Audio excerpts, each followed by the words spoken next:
സ്വർഗസ്ഥനായ ഞങ്ങളുടെ പിതാവേ, അങ്ങയുടെ നാമം പൂജിതമാകണമേ. അങ്ങയുടെ രാജ്യം വരേണമേ. അങ്ങയുടെ തിരുമനസ് സ്വർഗത്തിലെ പോലെ ഭൂമിയിലുമാകണമേ. അന്നു വേണ്ടുന്ന ആഹാരം ഇന്ന് ഞങ്ങൾക്ക് തരണമേ.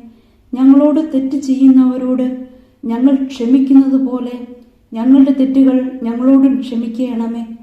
ഞങ്ങളെ പ്രലോഭനത്തിൽ ഉൾപ്പെടുത്തരുത്, തിന്മയിൽ നിന്നും ഞങ്ങളെ രക്ഷിക്കണമേ. ആമേൻ. നന്മ നിറഞ്ഞ മറിയമേ, സുസ്തി, കർത്താവ് അങ്ങയോടുകൂടെ സ്ത്രീകളിൽ അങ്ങ് അനുഗ്രഹിക്കപ്പെട്ടവളാകുന്നു. അങ്ങയുടെ ഉദരത്തിൻ ഫലമായ ഈശോ അനുഗ്രഹിക്കപ്പെട്ടവനാകുന്നു. പരിശുദ്ധ മറിയമേ, തമ്പുരാന്റെ അമ്മേ, പാപികളായ ഞങ്ങൾക്ക് വേണ്ടി ഇപ്പോഴും ഞങ്ങളുടെ മരണസമയത്തും തമ്പുരാനോട് അപേക്ഷിക്കണമേ. ആമേൻ.